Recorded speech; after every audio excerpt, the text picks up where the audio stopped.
To all of you. The topic of today's lecture is major soil organisms and their significant functions.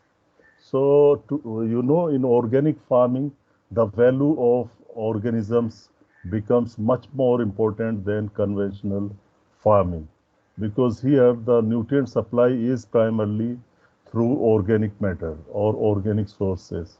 And these organic sources are required to be converted into available nutrient sources and they need to be decomposed by organism.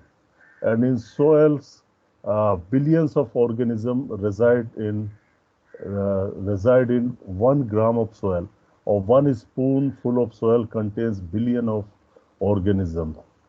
However, macroorganisms are less in number, but their role is not unimportant. It is equally important. All the organisms living in soil, they act together, they depend upon each other. There is some kind of dependency. There is some kind of sharing the food or food web. So many of them are part of food web. And the learning objective is to know the different types and diversity. And it is also referred as soil biodiversity. Many times you can call it organism diversity, or you can simply call it soil biodiversity. And classification of soil organisms, especially microbes. We will touch upon some information about macroorganisms, but mostly we will concentrate or restrict in this lecture to microorganisms. Understand the factors that affect the activity of microbes or activity of soil organisms, their beneficial role, and what are the factors that reduce the activity or biodiversity of soil, and how best we can improve the biodiversity in soil, how we can increase or improve the activity of soil organisms. So,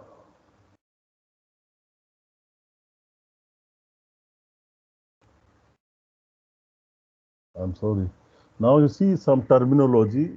You are aware of terms like actinomycetes are the group of rod-shaped or filamentous bacterium that includes some that causes diseases and some that are the sources of antibiotics. Resemble fungi having branched mycelium. Aerobic means under presence of oxygen. Anaerobic means absence of oxygen. Bacteria, you understand, group of single-celled microbes lacking chlorophyll and are prokaryotic. Decomposition is breakdown of plant or animal residues into simpler compounds. Fungus are microbes that contain a rigid cell wall that are either single-celled like yeast or multicellular organism without chlorophyll.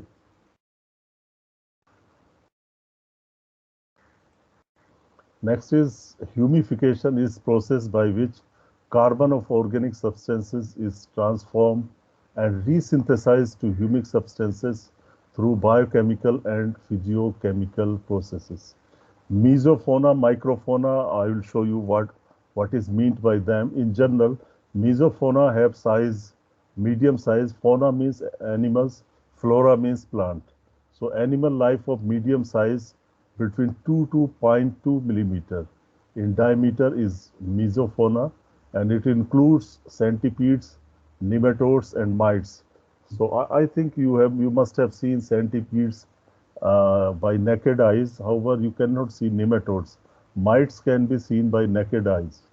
Microfauna, they cannot be seen from naked eyes normally, and they are too small to clearly seen without a microscope.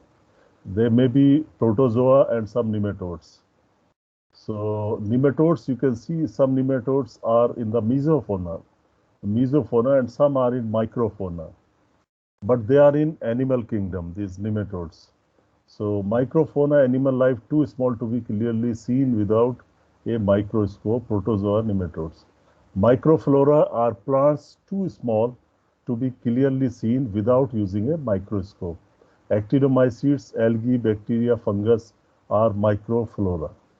Nematodes, an unsegmented microscopic roundworm located near plant roots. Nematodes feed on plants, animal, bacteria, and fungi.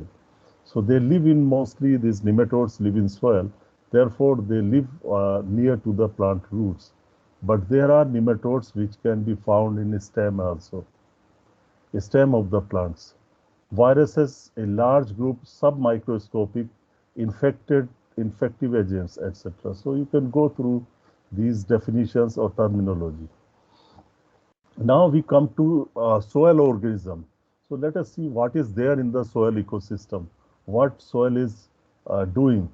So soil ecosystem is an interdependent life support system. So it is a kind of life support system composed of air, water, minerals, organic matters, and macro and microorganisms, all of which function together and interact closely.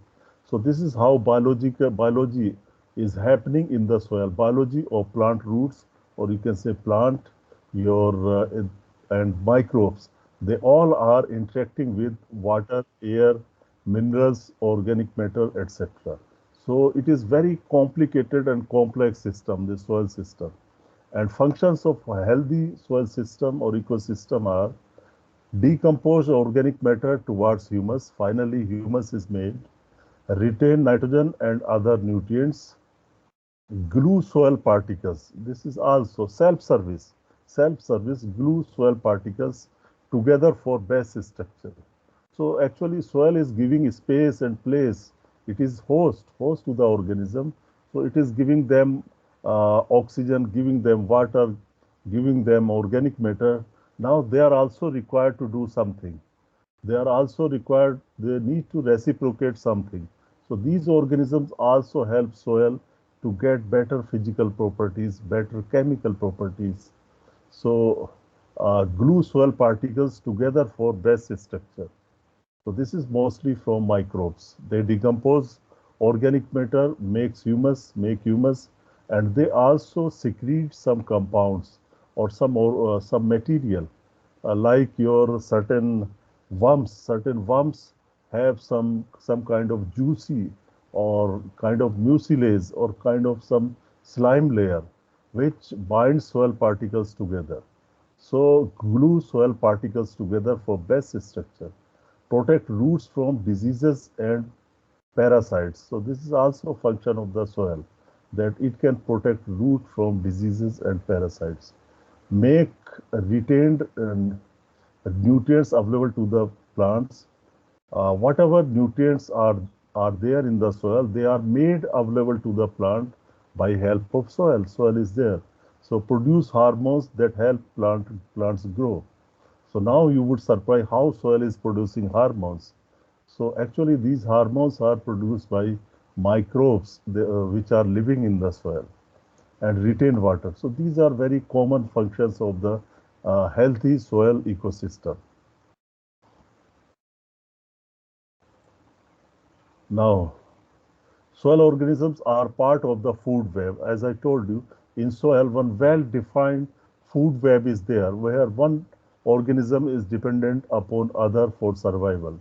So interactions enhance many soil ecosystem functions and make up the soil food web.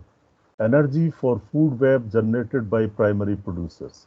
So in any food web, transfer of carbon and transfer of energy. These two aspects are important for completion of a food web cycle. So first you need energy. What will be the primary source of energy? These are green plants. So energy for food webs generated starts by primary producers in soil. The plants, some plants may be there like algae or lichens or mosses or some photosynthetic bacteria, algae, etc. They take light and CO2 and they make carbohydrates. So they are the primary producers. If primary producers are less in number in the soil, then some other sources can supply organic matter or carbon to the soil. Means you can supply, add manures into the soil, or the plant parts like roots can decay in soil, or litter fall may be there. There may be so many sources of organic matter in the soil. Now, then what happens? Byproducts like roots and plant residues feed soil organism. This plant is also giving carbon to the organism by way of root exudations, or root exudates are released. Approximately say 20 to 30% carbon that is synthesized by plant by photosynthesis is released back into the soil. So they are giving carbon, plants are giving or releasing carbon to the soil, and that feeds the soil organism. And now in turn, soil organism decompose soil organic matter. Whatever form of soil organic matter is coming to the soil, that is decomposed by organism, thus they cycle the nutrients, enhance soil structure, control the population of soil organism. They manage the population of each other, uh, which is known as antibiosis. Antibiosis is the process by which they can control each other's population. And there may be both kind of organisms in the soil, beneficial and harmful. Certain harmful organisms are also there in the soil, which may be as pests or pathogens causing diseases or problems in the plant. Now you see soil organism as a component of soil organic matter. Whenever you study organic matter, you will find that living part of organic matter is also there. Organisms are also there. They may be macroorganism or they may be microorganisms.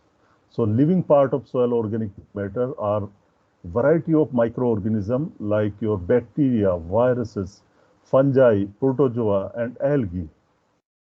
So these are microorganisms which are part of soil organism, and there may be plant roots. Plant roots are also part of soil organic matter. Insects, certain insects also live in soil like your termite, and there may be some more insects, and earthworms are there. Large animals can also give some organic matter to the soil through their excreta, through their death. Upon their death, they can give organic matter to the soils. And big organisms, large animals like moles, mice, and rabbits, is spending part of their life in soil. They also add up or certain organic matter, which is part of the living soil organic matter. So you may have come across first time in your life about moles. Moles, you can see on the left side, the picture of moles. They live in soil, they make burrows and some burrows in the soil. They live in gardens, they live in forests, and they also live in agricultural lands. So moles, they do not eat plant roots. This is okay, but they cause damage. They eat earthworms, eating earthworms and other small invertebrates in soil. So they eat some other organism in the soil, and they also got some positive contribution. Soil aeration by way of burrowing action, feeding on slugs. So they eat some slugs and other small creatures that eat plant roots. So these slugs are dangerous to the plant. They cause damage. Thus, these moles control these slugs. And what are the slugs? On your right side, you can see slugs. They are just like your mollusk animals, but they are shellless. There is no shell. Shellless mollusk on the right side, and most are generalists. They do not have any specific host. They are very generalist, feeding on a broad spectrum of organic materials. They feed on organic materials, whether it is live, living or dead, including leaves, lichens, mushroom, and some are predators, predators of their own species, slugs and snails, earthworms they eat.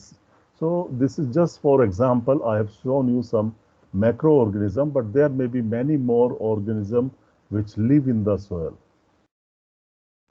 The living portion constitute about 5% of the total soil organic matter at a particular point of time. Microbes, earthworms, insects help break down crop residues and manures by ingesting them.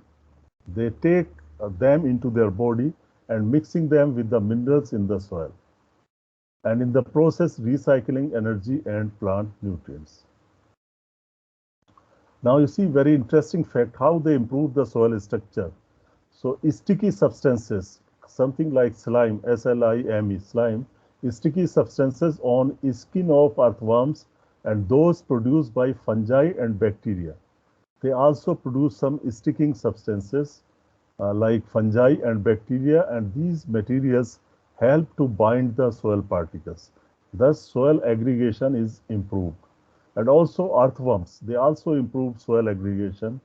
Earthworms cast is their excreta is strongly aggregated resulting due to mixing of organic matter and soil minerals and the intestinal mucus of the worm.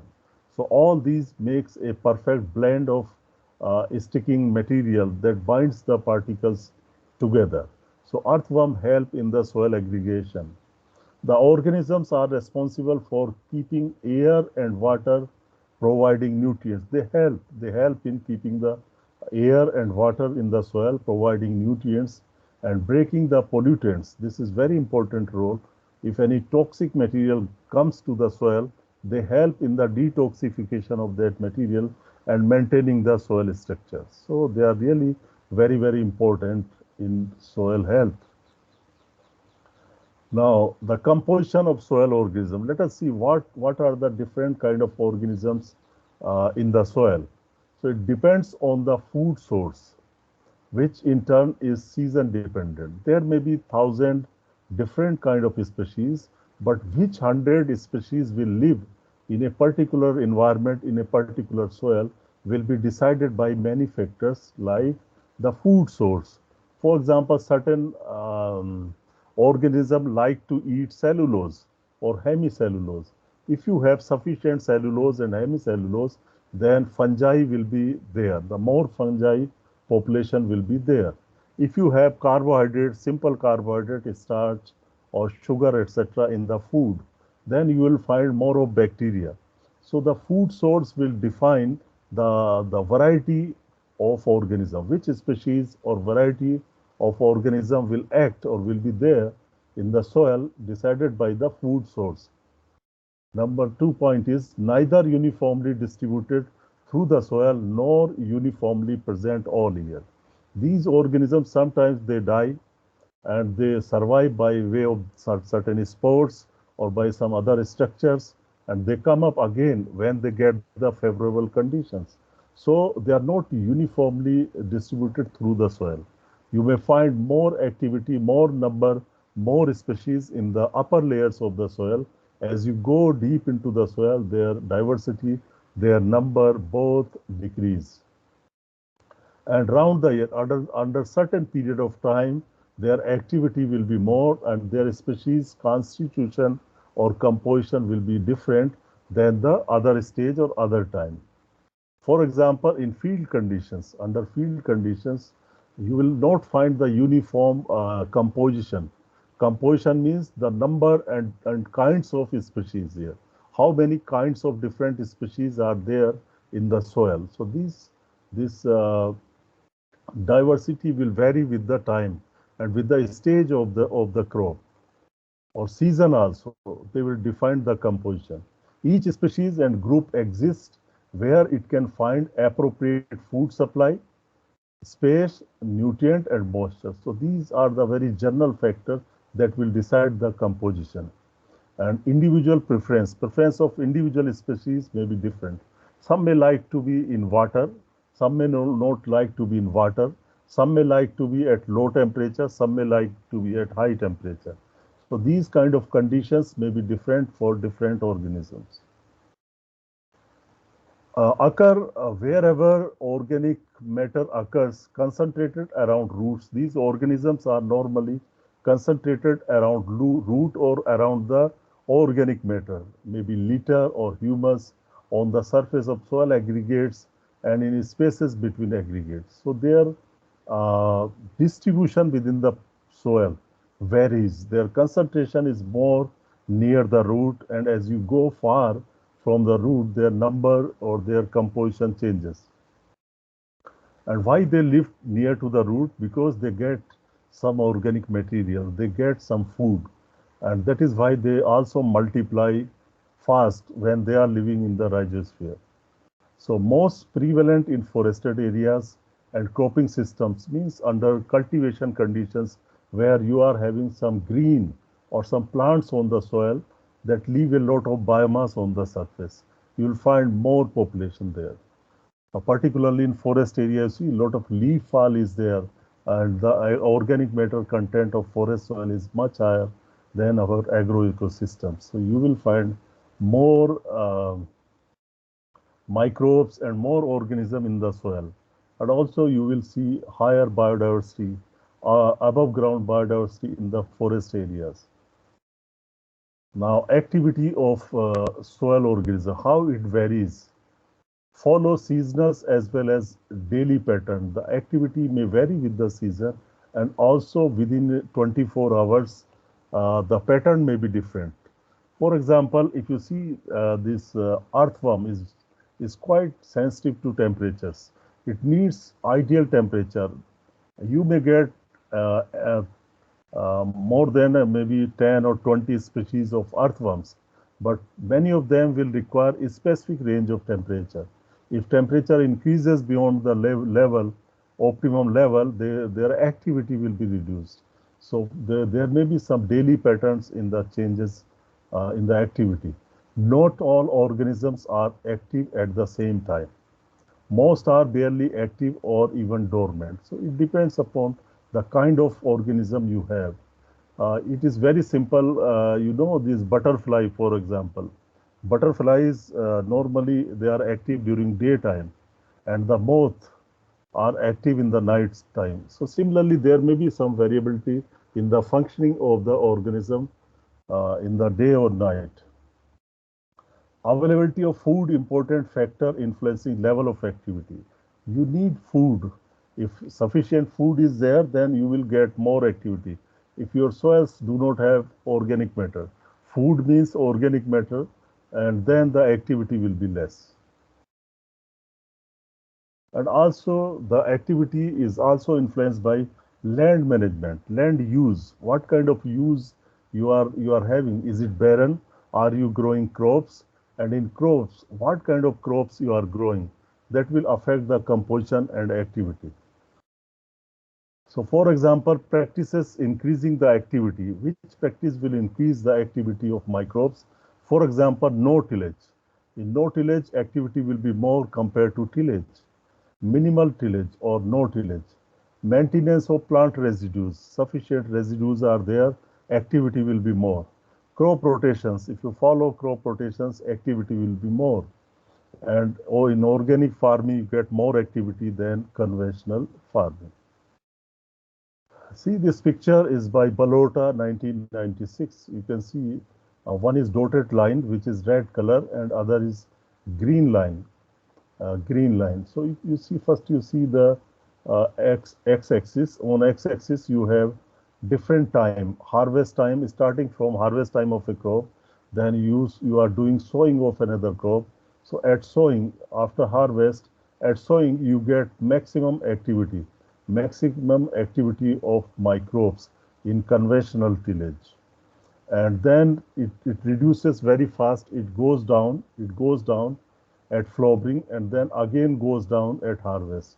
And then the next crop comes. So it is varying. It is not very fixed. But you see organic matter retention under conservation tillage, where you can see there is variation is there in the activity of the organism, but it is not very low or very high variation. That the changes are very, very smooth. Changes in the activity are smooth. Or you can say there is not much variation in the activity of microbes under conservation tillage, less variation. However, in conventional tillage or conventional practices, you get very high variability in the activity of soil organism. Now, classification of soil organism, they are divided on the basis of size, number one, based upon their size and based upon the functions. So first see the classification of soil organisms based upon size. Microorganism. So microorganism, they are also written as microbes. So microflora, microfauna. Less than 5 micrometer is your bacteria, fungi, and less than 100 micrometer is your protozoa and nematodes. And then macroorganism.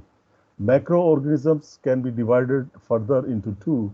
Mesoorganism, 100 micrometer to 2 millimeter. An example is springtails and mites. Macroorganism 2 to 20 millimeter, earthworms, millipedes, and cerealian slugs, etc.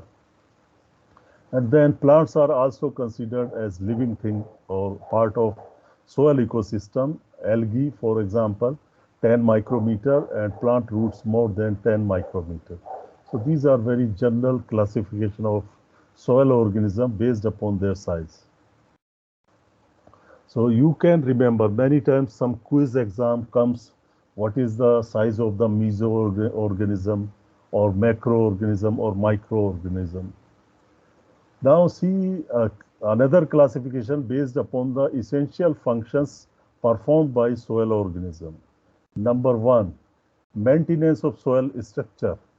Certain organisms are involved in the maintenance of soil structure so that structure is maintained, it is not broken down. If some breakage is there in the structure, they repair it. So which is bioturbating invertebrates. Bioturbating invertebrates and plant roots are the example for maintenance of soil structure. Mycorrhizae and some other microorganisms. This mycorrhiza also releases some organic materials into the soil, which bind the soil particle together. And bioturbating, some of you may not be knowing the meaning of bioturbating. So bioturbating kind of animals, kind of plants, or kind of organism have very important role in the soil formation.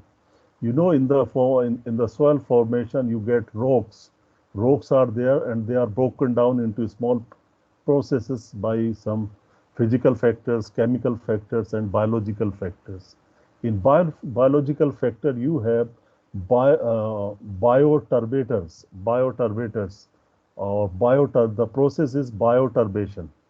Bioturbation means reworking of soils and sediments by animals or plants. So this includes burrowing, ingestion, and defecation of sediment grains. So bioturbation means just living organism. They are helping formation of soil or breakage of bigger soil particles or bigger rock particles or your sediment particles. So this bioturbating is very, very important. Regulation of soil hydrological process. Number two, actually this is number two. This serial number is wrong. So most bioturbating invertebrates and plant roots regulate soil hydrological processes. Gas exchange and carbon sequestration. So in this case, mostly microbes and plant roots, some carbon protected in large compact biogenic invertebrate aggregates. The fourth function is soil decomposition, detoxification. Mostly microbes, means bacteria, fungi, nematodes. Nutrient cycling, mostly microbes and plant roots. Some soil and litter feeding invertebrates are also included. Decomposition of organic matter, it includes saprophytic and litter feeding invertebrates, which are known as detritivores, fungi, bacteria, actinomycetes, and other organisms. So it continues. Number 8 is suppression of pests and parasites and diseases, like certain plants, mycorrhizae and other fungi, nematodes, bacteria, and various other microorganisms, columbola, earthworms, various predators. So suppression of pests or diseases for the plants.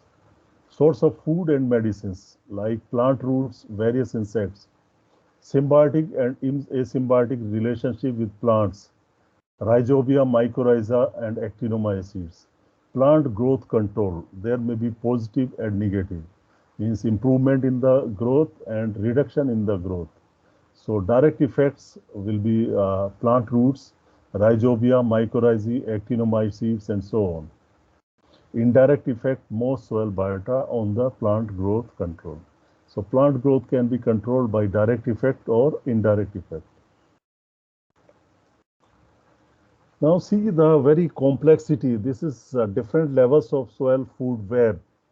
This is very, very complicated. So there is no guarantee who will feed whom, who will affect. So you can see the start from the left side. There are four different levels. These are known as trophic levels. Trophic levels of food web. Number one is producers, fixers, and sources. Number two is opportunistic immobilizers and mineralizers. Third one is more complex consumer and mineralizers. Top predators and regulators. So there is difference in parasite and predators. Parasite get their food from a host, and they do not completely ingest the host. They, at least for the time being, they do not eat the host in one day. They give slow death to the host. But predators, they give very fast death to the host. They immediately eat them in whole. So these are the predators. So you got four different trophic levels. The first level is your producers. So you can see algae, moss, cyanobacteria, shoots, roots, etc. They get inorganic nitrogen.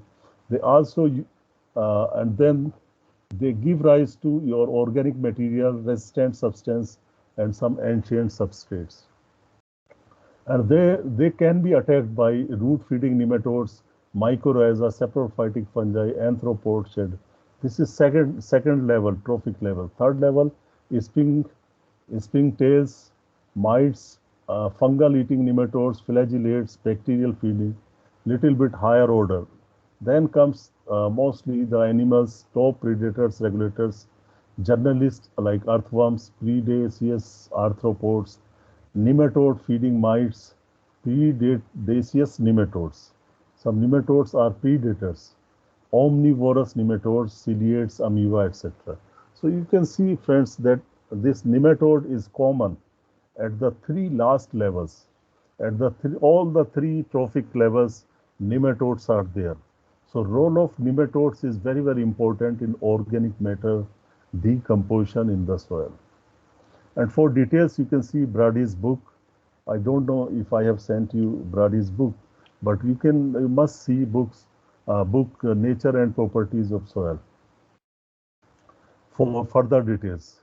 Contribution of soil organism at different trophic levels. Just I explained you can see them again. As one organism eats or metabolizes its food, the nutrients and carbon content therein are said to be passed from one trophic level to a higher one. You have seen four different trophic level. It is just the game of carbon and game of nutrients. One trophic level will transfer energy or nutrients and carbon to the next trophic level. This is food web. The first trophic level is the primary producer, primary producer, algae, certain algae and some green plants. They release some organic matter into the soil. They also synthesize food, that is carbohydrate, in the presence of sunlight and carbon dioxide. So these are the primary producers, which are the fundamental source of carbon and energy. The second trophic level consists of the primary consumers. These are the primary consumers that eat those producers or their dead products. They can eat them live or they can eat the dead products. The third trophic level, just you have seen, would be those predators and microbial feeders that eat the primary consumer. They eat the primary consumers. The fourth would be the predators that eat means they will eat the organism which are at the third trophic level. Now see, this table is very, very important.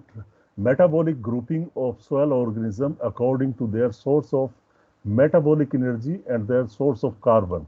So energy based upon the energy and carbon source. They have been classified into different groups. So you can see the first column is source of carbon, and this orange and green, these are the source of energy. Based upon source of energy, they have been classified. And on the left side, in the first column, you see combined organic carbon. Combined organic carbon means it is organic matter in the form of organic matter. And the first group is chemoheterotrophs. Chemoheterotrophs. It includes all animals, plant roots, fungi, actinomycetes, and most bacteria. These are chemoheterotrophs. The source of carbon is organic carbon or organic matter, and source of energy is also organic matter. Examples are source of energy are all animals, plant roots, fungi, actinomycetes, and most bacteria. And examples are earthworms, aspergillus, azotobacter, and pseudomonas. On the right side, you see if the source of energy is, I'm sorry, I got confused, I repeat it. So you see the orange one, biochemical oxidation. Biochemical oxidation of the organic matter is the source of energy. It will give you energy or electrons. And examples are chemoheterotrophs like all animals, plant roots, fungi, actinomycetes, and most bacteria. And examples are earthworms, aspergillus species, azotobacter species, pseudomonas species. Sometimes in species you see sp. This means singular, and SPP means plural. When you refer to so many species in one genre, then you can write SPP. And if you think there is only one species, but you don't know the name of the species, then you can write Aspergillus sp, single p. Then source of energy is again biochemical oxidation of carbon dioxide or carbonate. It is biochemically oxidized, and organisms are chemoautotrophs. Chemoautotrophs, they are grouped as chemoautotrophs, some bacteria and many archaea. The specific examples are ammonia oxidizers like nitrosomonas, sulfur oxidizers, thiobacillus denitrificans. Now, energy from solar radiation is photoheterotrophs, a few algae. Photoautotrophs, plant shoots, algae, and cyanobacteria, and examples are chlorella and nostoc. So, for details, you can consult the Well and Brady book, very fantastically explained these things. Now, soil organism may be classified as either autotrophic or heterotrophic based on where they obtain the carbon needed to build their cell constituent. Heterotrophic soil organisms obtain their carbon from the breakdown of organic materials previously produced by other organisms.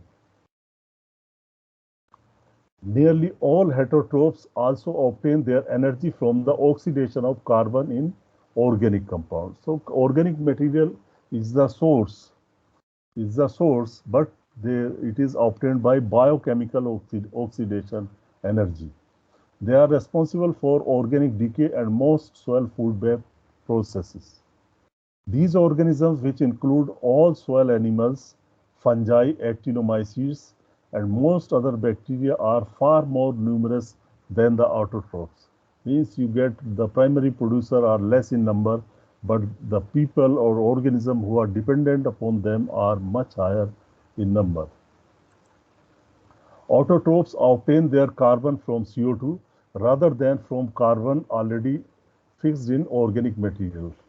So autotrophs are classified based on how they obtain energy. Some use solar energy, photoautotrophs, while others use energy released by oxidation of inorganic elements like nitrogen, sulfur, and iron. These are chemoautotrophs. So this is the clear-cut difference between photoautotrophs and chemoautotrophs. Now, autotrophs, I think green plants which synthesize, which go for photosynthesis. Autotrophs are mainly algae, cyanobacteria, and certain other bacteria and archaea also. Above ground shoots of plants are autotrophic, while the roots are heterotrophs. metabolizing organic compounds synthesized by the shoot that has been transported to the roots.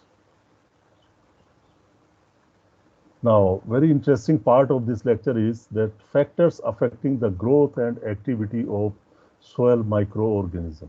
So up to now, you have seen some terminology and you have seen some classification of the organism based upon size and based upon their functions. Then you have seen the different species of organisms that are living in the soil. What are the important roles that are being played by organism, and just simple classification of organism, what is chemoautotroph, what is photoautotroph.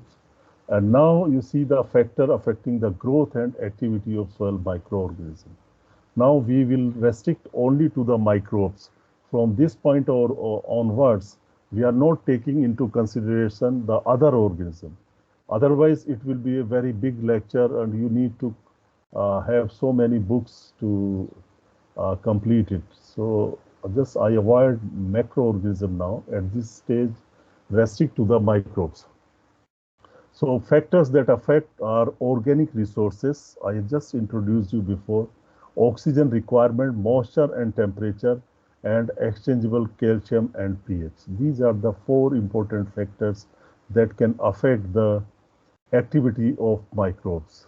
So you know the importance and value of microbes. If we understand the factors that affect their activity, then we can manipulate them for the good.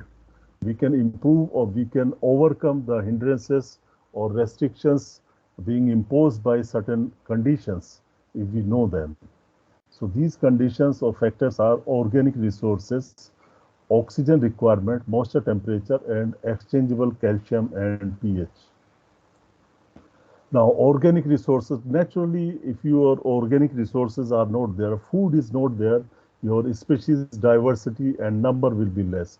If you have good quality organic material, then their number and diversity will increase. So addition of energy-rich organic substances, including the compounds excreted by plant roots, stimulates microbial growth and activity. So if you lack it, your activity and growth will be affected.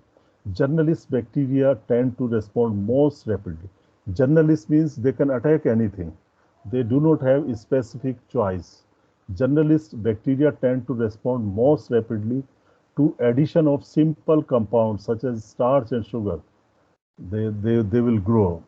However, fungi and actinomycetes overshadow the other microbes if added organic material are rich in cellulose and other resistant compounds. For the simpler organic compound, bacteria are happy.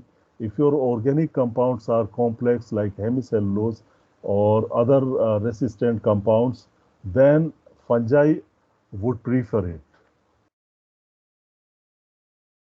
If organic materials are left on the soil surface, as in forest litter, fungi dominate the microbial activity. If they are above the soil, bacteria commonly play a larger role if the substrate are mixed into the soil. If the same organic material is incorporated in the soil, then you will have more activity of bacteria in comparison to fungi, as by earthworms' root distribution or tillage.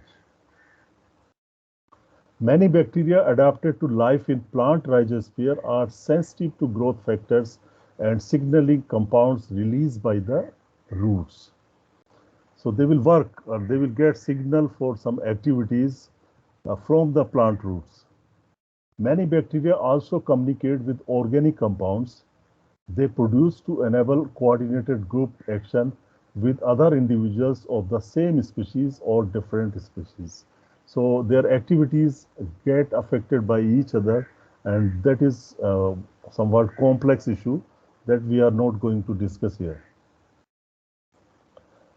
Now, after organic material, after the source or after the food, the second important factor is oxygen requirement. And many of you already know that certain organisms like fungi or bacteria, they live in the presence of oxygen, and some do not like oxygen, and some can live under both conditions, facultative kind of organism. So most soil microbes are aerobic.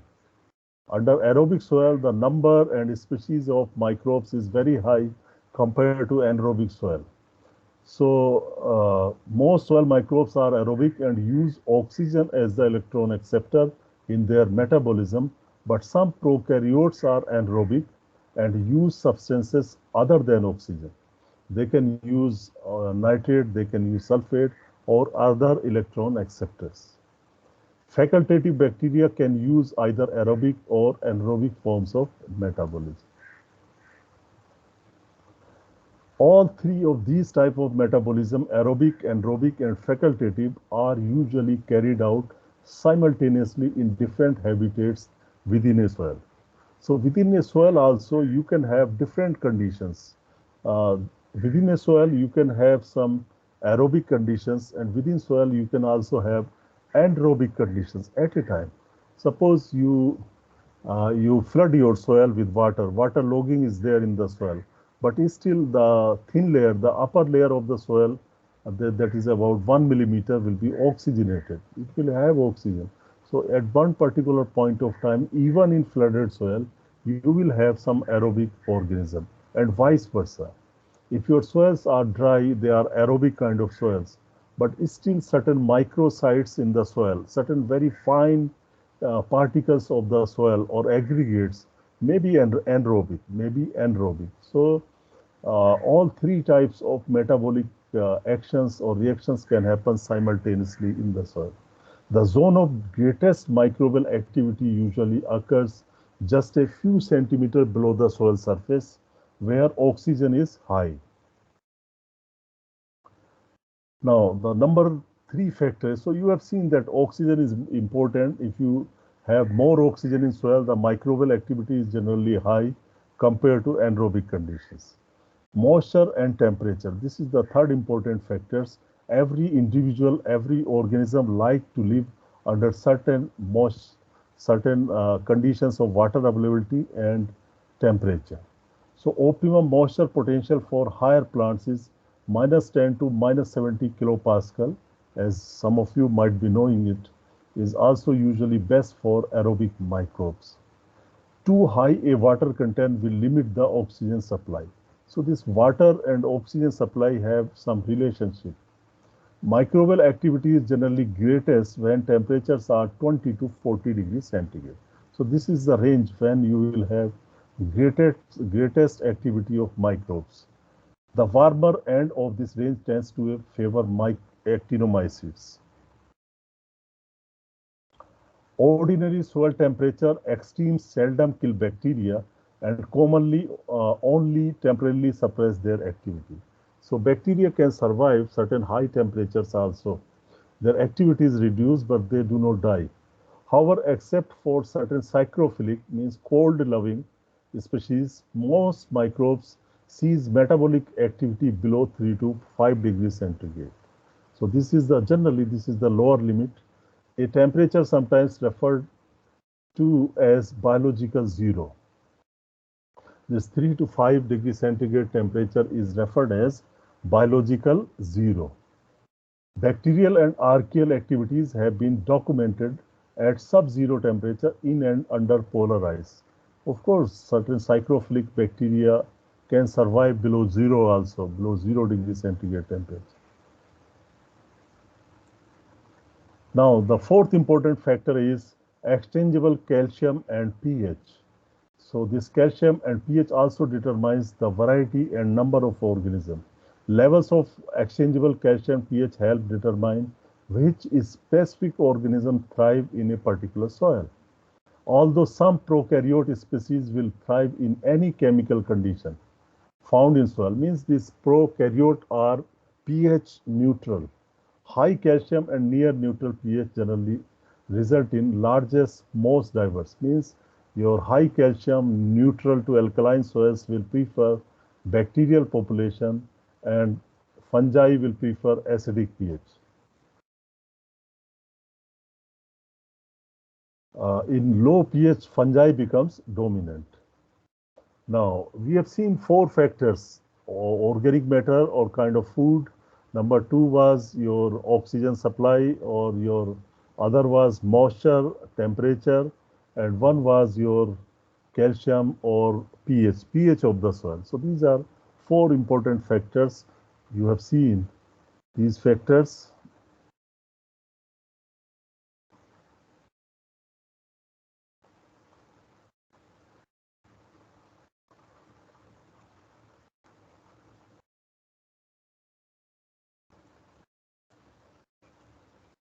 Now we see the beneficial effects of soil organism. Just in brief, I will show you the benefits of soil organism or functions of soil organism. Soil organic matter formation and nutrient cycling, they have important role.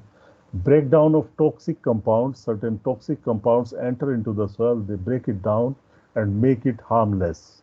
It does not remain harmful.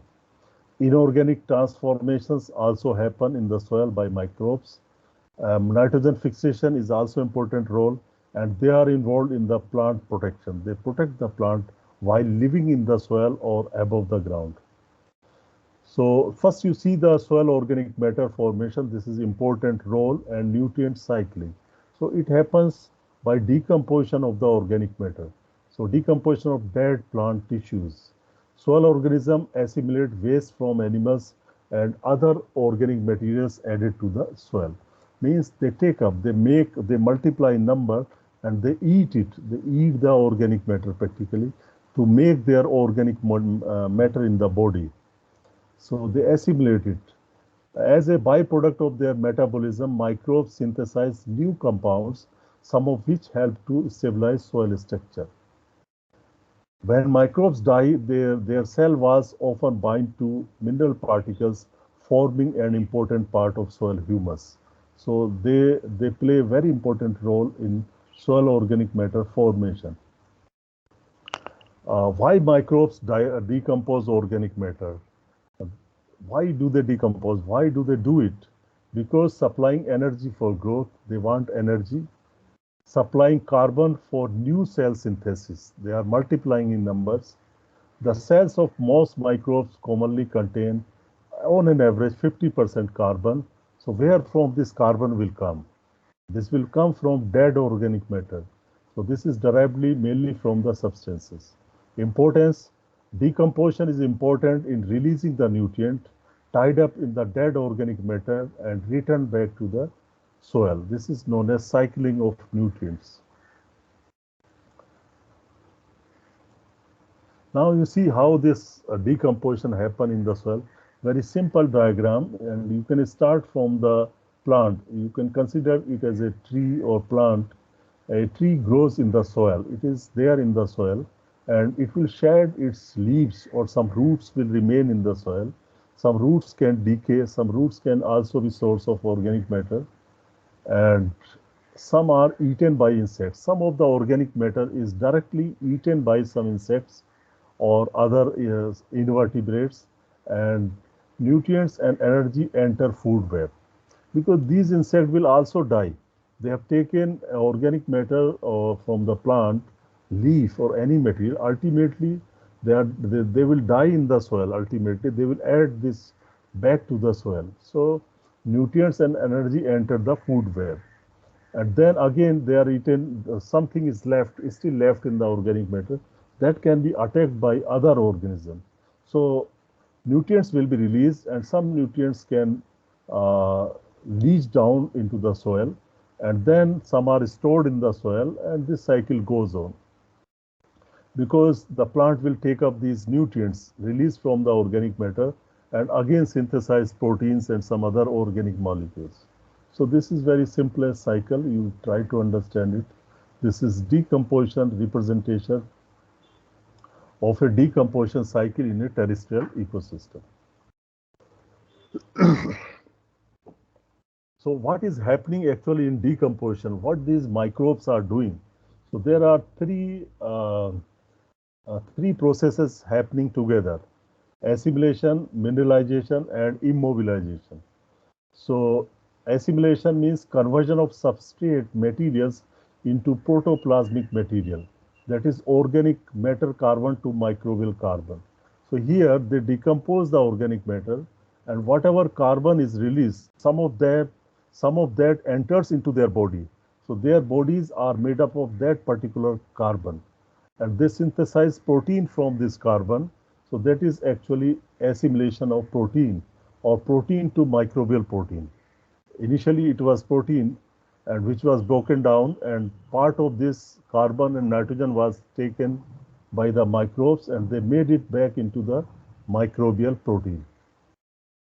Second process is mineralization, means conversion of organic substances to inorganic form, means protein of organic matter will be converted into inorganic nitrogen, ammonium and nitrate in the soil, and other minerals associated with protein like sulfur and phosphorus will also be released.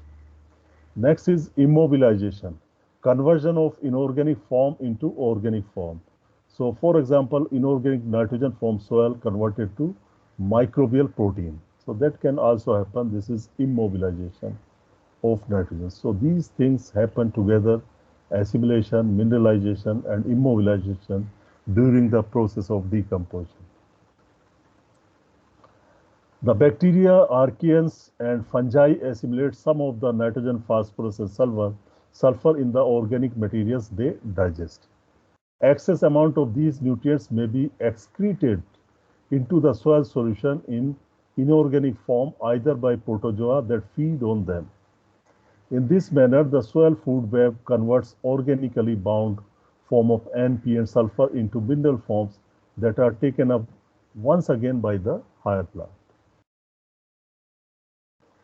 Now, the second important role of organism is breakdown of toxic compounds. So first one was breakdown of organic matter, and second one is breakdown of toxic compounds. Many organic compounds toxic to plants or animals find their way into the soil. This toxic material can come by plant themselves. Certain plants can produce toxic material into the soil, and some can come by human activities. Some people are adding insecticide, herbicide to the soil.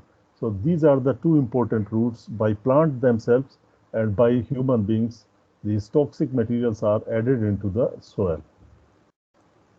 If these compounds accumulated unchanged, if they are not converted into harmless compounds, then they would be enormous ecological damage.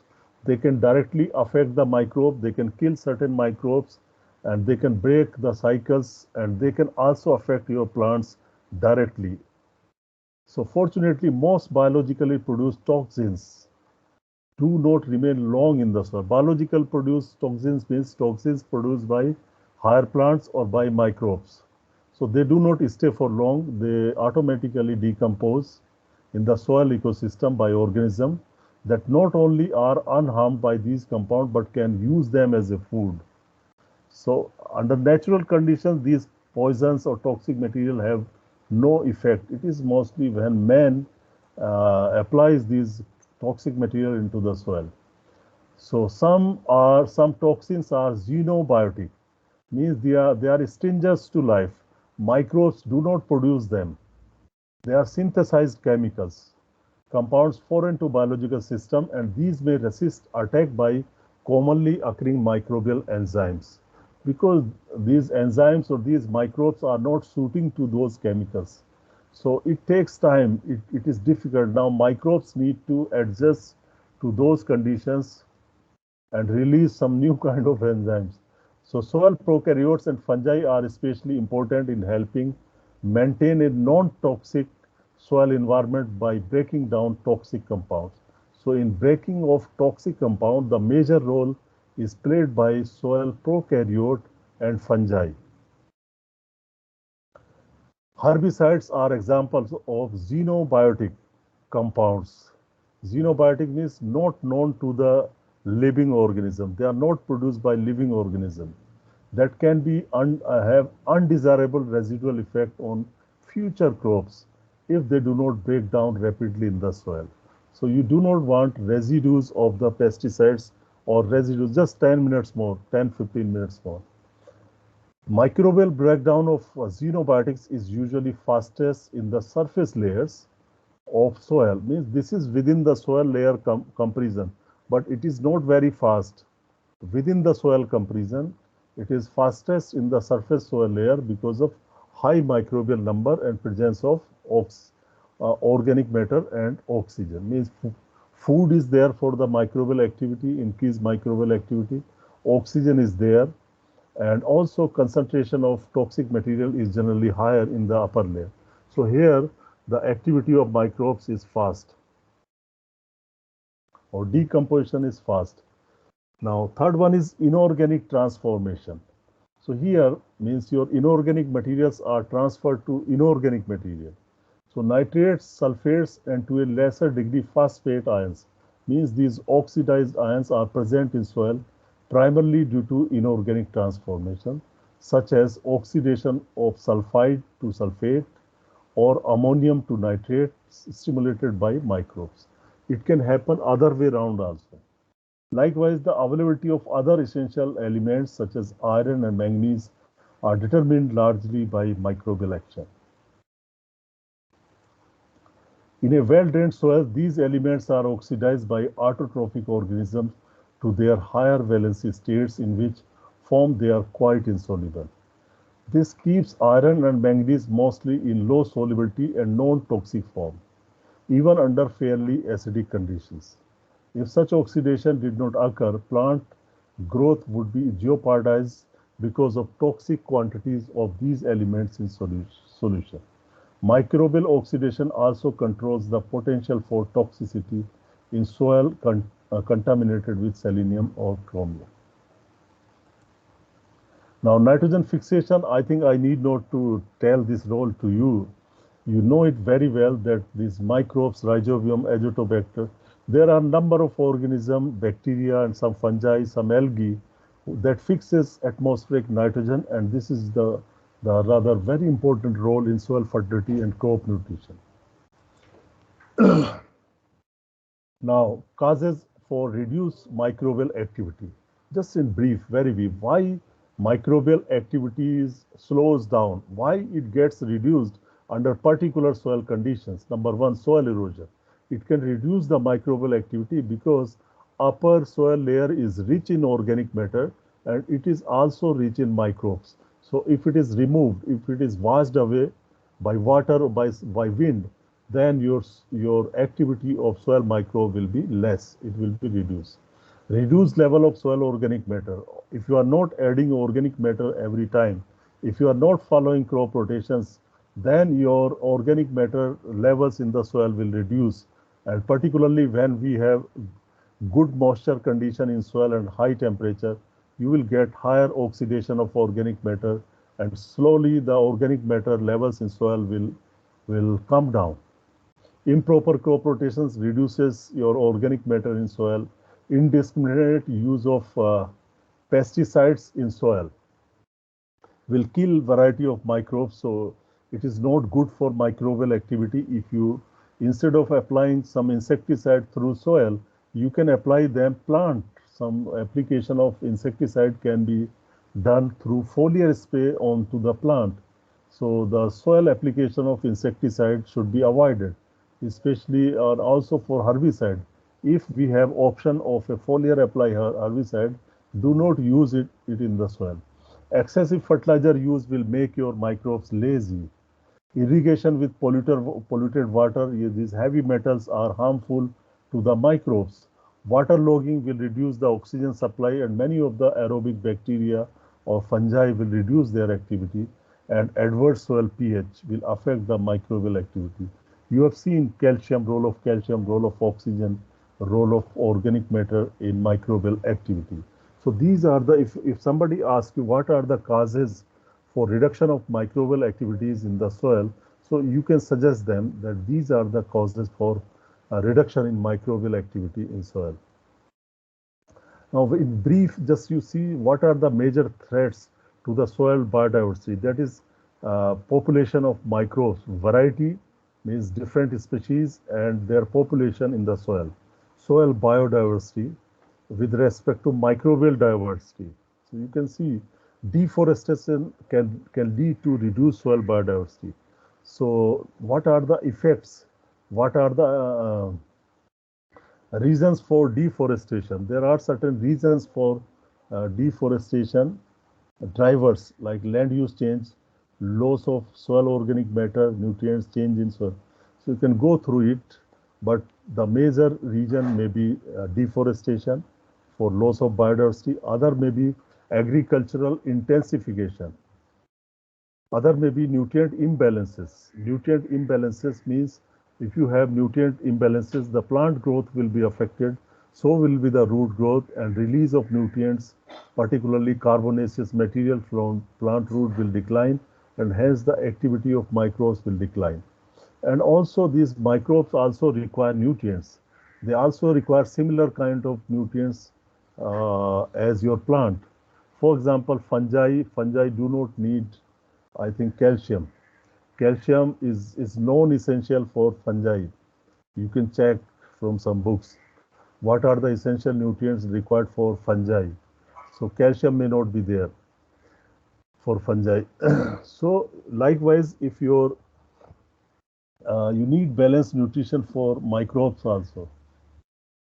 Acidification will result in the reduced population of bacteria, and so you can study yourself. This is very simplified picture, and pollution can also reduce the microbial activity. Fire, these days we see many events of fire in the world, so they definitely reduce the soil biodiversity also, not just above ground diversity but below ground diversity. Erosion and landscapes, loss of soil organic carbon, soil organic matter. So you can see the drivers, what are the drivers for loss of soil organic carbon or factors responsible for the loss, and then the impacts or effects. So finally, this is, I think, last slide for today, enhancing or restoring the activities on the soil organism. So you have seen the different categories of microbes, how they are composed of in the soil, what are the factors that affect their activity in the soil, what are the factors that reduce the activity of microbes in the soil. And now if your soils are having biological degradation, I can call it biological degradation of soil, then how you can improve it. The last slide tells you the story. Sustainable soil management means your soil management should be sustainable, including reduction of soil erosion. We need to understand sustainable soil management means all the best possible practices should be adopted, practices for farming, practices for organic matter, conservation, practices of water management, all sorts of activities or cultural activities that prevent the soil erosion and increase the organic matter or soil health should be practiced. Regular addition of organic amendments, this is very important. Adoption of crop rotations, restricted use of pesticide, go for integrated pest management, balanced and integrated use of nutrients, INM is the best way. Improve physical chemical properties of the soil, optimal levels irrigation and avoid polluted water for irrigation, and reclaim the acidic or alkali pH or soils. So this is how we can restore the soil biology.